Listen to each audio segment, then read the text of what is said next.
ஏன் விஜயை பற்றி சொன்னால் இவ்வளோ பயப்படுறீங்க? இல்லைண்ணே, ஃபர்ஸ்ட் ஸ்டேஜ்லேயே முடிச்சு விட்றாதீங்க. விஜய்க்கு பிறகு அவர்தான் என்று சொல்லி அதை நான் பார்த்துக்கிறேன்.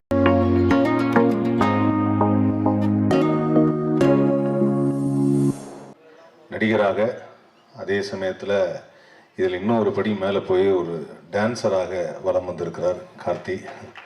சாதாரணம் இல்லை. அது அந்த கடைசியில் அந்த பாட்டில் லாஸ்ட் மொமெண்ட் டான்ஸ் ஆடும்போது வழக்கமாக எல்லாரும் அந்த விஜய் படத்தில் ஒரு டைலாக் வரும், அண்ணா அந்த லாஸ்ட் டான்ஸ்னா அப்படின்வாங்க. அந்த மாதிரி வந்து லாஸ்ட்டு விஜயை விட அதிகமான டைம் ஆடிருக்காரு. ஸோ அதனால் இல்லை, ஏன் விஜயை பற்றி சொன்னால் இவ்வளோ பயப்படுறீங்க? இல்லைண்ணே, ஃபர்ஸ்ட் ஸ்டேஜ்லேயே முடிச்சு விட்றாதீங்க. இல்லைங்க, அவர் இனிமேல் படம் நடிக்க மாட்டேன்னு சொல்லியிருக்காரு. அதனால இனிமேல் அதை யார் காப்பாற்றுறது? நீங்கள் தானே வந்து காப்பாற்றணும். இல்லை, துப்பாக்கி நிறைய கையில் மாறிடுச்சு. இல்லை சொல்கிறேன் நான், ஏன்னா அருமையான டான்ஸ், இன்னும் சாதாரண கிடையாதுங்க. ஒரு இயக்குனர் டான்ஸ். ஐயோ சார், பாக்யராஜ் சார் கோச்சுக்காரு. நான் பாக்யராஜ் சார் இருக்கும்போது அதை வந்து நான் திரும்ப சொல்லி அவர் வந்து இது எதுக்கு என்னை பற்றி சொல்கிறீங்க அப்படின்ட்டாருன்னா அதுவும் நம்ம யோசிக்க வேண்டியதான். ஆக்சுவலாக என்னன்னா, எனக்கு ரொம்ப பிடித்தமான ஒரு இடமாயிடுச்சு. ஏன்னா எனக்கு ரொம்ப மனசுக்கு பிடித்த ஒரு நபர்.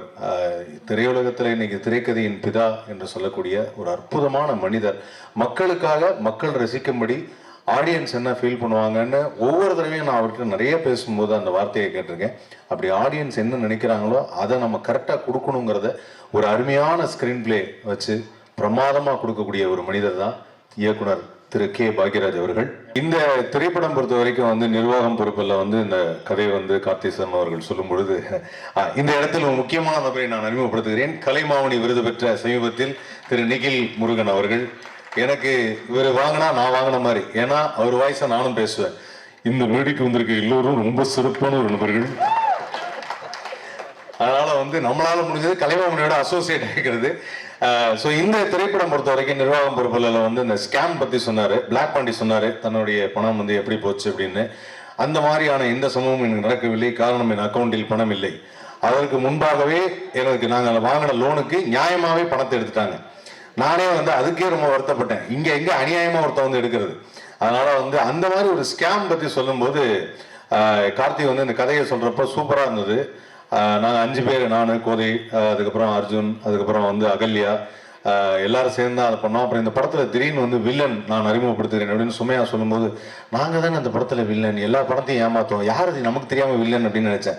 ஆனால் அப்புறம் தான் தெரிஞ்சது, ஓகே எங்களுக்கு ஒரு நெகட்டிவ் கேரக்டர் இருந்தது, அவர் தான் வில்லன் அப்படின்னு. ஸோ அந்த வகையில் அதுவும் அதே மாதிரி இந்த படத்தில் நாங்கள் ட்ரெய்லர் பார்த்த வரைக்கும், பாடல்கள் பார்த்த வரைக்கும், இந்த படத்துடைய டைரக்டர் எவ்வளோ முக்கியமோ அதே மாதிரி இந்த படத்துடைய எடிட்டர் சஜின் அவர்களுக்கு மனமார்ந்த வாழ்த்துக்களை தெரிவிச்சுக்கிறேன். சூப்பராக இருந்தது. ட்ரெய்லர் கட் பண்ண நல்லா இருந்தது, பாட்டும் செம்மையாக இருந்தது. அண்ட் விழாவின் நாயகன், தேசிய விருது பெற்ற நமது இசையமைப்பாளர் ஸ்ரீகாந்த் தேவா, அவர் வந்து அமைதியாக இருந்து நம்ம பார்த்ததே கிடையாது. ஆனால் நல்ல மெலடி சாங்லாம் போடுவார். இருந்தாலும் அவர் ஃபேமஸே என்னன்னா, சார் ஃபாஸ்ட்டாக, இன்னும் ஃபாஸ்ட்டாக அப்படின்வாங்க. அதனால எவ்வளோ ஃபாஸ்ட்டாக கேட்டாலும் பாட்டு போடக்கூடிய ஒரு அற்புதமான இசையமைப்பாளர் ஸ்ரீகாந்த் தேவா அவர்கள். அவருக்கும் மனமார்ந்த நன்றியை தெரிவிச்சுக்கிறேன். இந்த விழாவின் நாயகன், இந்த திரைப்படத்தின் ப்ரொடியூசர். இந்த மாதிரி ஒரு படத்துக்கு வந்து ப்ரொடியூஸ் பண்ணும்போது டைரக்டர் எப்போவுமே அந்த வார்த்தையை சொல்கிறதுக்கு ரெடியாக இருக்கலாம், நாங்கள்லாம் பொறுப்பு இல்லை சார் இந்த படத்துக்குன்னு. பட் இருந்தாலும் அதையும் மீறி ப்ரொடியூசர் அவருக்கு வந்து ஃபுல் சப்போர்ட் கொடுத்துருக்காரு. அவருக்கும் வந்து நான் மனமார்ந்த நன்றியை தெரிவிச்சுக்கிறேன்.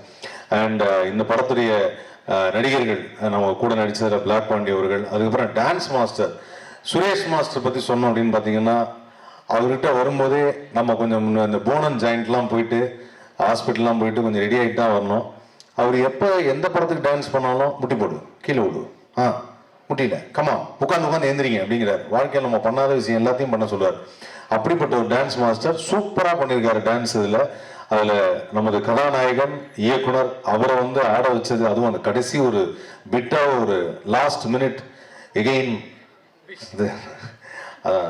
விஜய்க்கு பிறகு அவர்தான் என்று சொல்லி அதை நான் பார்த்துக்கிறேன். அதுக்கப்புறம் வந்து இந்த படத்துடைய கேமராமேன் ராஜேஷ், பிரமாதமான கேமராமேன்.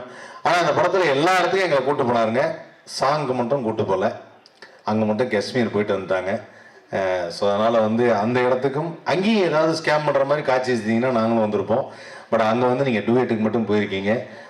அதுதான் எங்களுக்கு ஒரு சின்ன வருத்தமாக இருந்தது. அதுக்கப்புறம் இந்த மேடையில் பேசும்பொழுது அங்கேயே ஸ்கேம் இருக்குது, நான் மட்டும் போய் பண்ணிட்டு வந்துட்டேன் உங்களெல்லாம். இது இயக்குனரின் சதி என்று தெரிகிறது. அவர் எங்களை அழைத்து செல்லாமல் அங்கே போய் தனியாக ஒரு ஸ்கேம் பண்ணியிருக்காரு அப்படின்னு. ஸோ அதனால இந்த படம் மிகப்பெரிய வெற்றி அடையணும் அப்படிங்கிறது தான் என்னுடைய ஆசை. காரணம் என்னன்னா, இது ஒரு நல்ல மெசேஜ் தரும். இன்னைக்கு இருக்கக்கூடிய மக்கள் வந்து எல்லாருமே என்ன நினைக்கிறாங்க அப்படின்னா, இப்போ இருக்கிற வாழ்க்கையில் ஒரு பணம் எவ்வளோ சம்பாதிக்கிறது, எவ்வளோ தூரம் நம்ம பெரிய வீடு கட்டுறது, எப்படி கார் வாங்குறது, எப்படி வந்து நம்ம மற்றவங்க மாதிரி ரொம்ப பந்தாவாக ரொம்ப ரிச்சாக இருக்கணும் அப்படின்னு தான் எல்லாரும் நினைக்கிறாங்க. இவங்க எல்லாருக்கும் ஒரு விஷயம் சொல்லிக்கிறேன், பணம் இல்லைன்னாலும் நாம் மனிதர்களாக வாழ்வது எப்போது, மனிதர்களாக வாழணும், மனிதாபிமானத்தோடு வாழணும், மனித நேயத்தோடு வாழணும், நண்பர்களோடு இருக்கணும், உறவினர்களோடு இருக்கணும், மற்றவங்களோட பேசணும், நிறைய பேசுங்க, நிறைய நண்பர்களோட டைம் ஸ்பெண்ட் பண்ணுங்க. மொபைல் ஃபோனை விட ரொம்ப சிறந்த நண்பன் உங்கள் அருகில் இருக்கும் உங்கள் நண்பர் தான். அதனால் அவர்கிட்ட நிறைய நேரம் ஸ்பெண்ட் பண்ணுங்கள். அப்படி ஸ்பெண்ட் பண்ணும்போது, பேசும்போது இந்த மாதிரியான சில விஷயங்களில் நீங்கள் மாட்டாமல் இருப்பீங்க அப்படிங்கிறது தான் என்னுடைய ஒரே ஒரு கருத்து. கண்டிப்பாக அது வந்து இன்னும் இனிவரும் காலங்களில் அது எல்லாருமே புரிஞ்சுப்பாங்கன்னு நினைக்கிறேன். ஆனால் இப்போது வந்து யாராவது 100 ரூபா கொடுத்தா 200 ரூபா கொடுக்குறாங்கன்னா உடனடியாக அந்த டெபாசிட் பண்ணுறது எங்கன்னு சொல்லி தேடி போய் பண்ணுறாங்க. உடனே பணம் பெறுவது அப்படிங்கிறது எல்லாருக்கும் இருக்கிற ஆசை தான், பொருளாதாரம் ஈட்டுவது அப்படிங்கிறது. பட் பொறுமையாகவே வரட்டும். இந்த உலகம் நமக்கு வாழ்கிறதுக்கு நிறைய நாட்கள் கொடுத்துருக்கு. எல்லா நாளும் நம்ம வந்து நல்ல சிறப்பாக ஆரோக்கியமாக வாழணும் அப்படிங்கிறது தான் என்னுடைய ஆசை. அதனால் அதில் எல்லாரும் கவனம் செலுத்துவோம். அண்ட் இந்த படம் ஒரு கண்டிப்பாக ஒரு செம என்டர்டெயின்மெண்ட்டாக இருக்கும். இதில் நாங்கள் நிறைய கெட்டப்லாம் போட்டிருக்கோம், ஏகப்பட்ட டிஃப்ரெண்ட்டான ஸ்கேம்லாம் பண்ணியிருக்கோம். எனக்கு ரொம்ப பிடிச்சது, நான் ஒரு கஸ்டம்ஸ் ஆஃபீஸராக பண்ணியிருந்தேன்.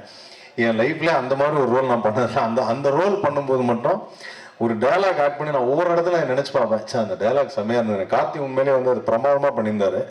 அதனால் அந்த ரோல் எனக்கு ரொம்ப பிடிச்ச ஒரு ரோல். அண்ட் என் கூட நடித்தவங்க எல்லாருமே, கோதையாக இருக்கட்டும், அர்ஜுனாக இருக்கட்டும், எல்லாமே பிரமாதமாக பண்ணியிருந்தாங்க. பிளாக் பாண்டி வந்து இது வரைக்கும் ஒரு முழு நீள திரைப்படத்தில் நிறைய நடிச்சிருக்காரு. இதில் நீல முழு திரைப்படத்தில் நடிச்சிருக்காரு. அதனால் வந்து அவருடைய அந்த ஸ்பெஷல் கேரக்டர் பர்ஃபார்மன்ஸும் இதில் சூப்பராக இருக்கும். அண்ட் இந்த விழாவிற்கு வருகை தந்த அனைவருக்கும் நான் நன்றியை தெரிவிச்சுக்கிறேன். இந்த வாய்ப்பு அளித்த இயக்குனர் கார்த்தீஸ்வரன் அவர்களுக்கும் நான் மனமார்ந்த நன்றியை தெரிவிச்சுக்கிறேன். நன்றி. Thank you so much. நன்றி ஆதவன், தேங்க்யூ ஸோ மச்.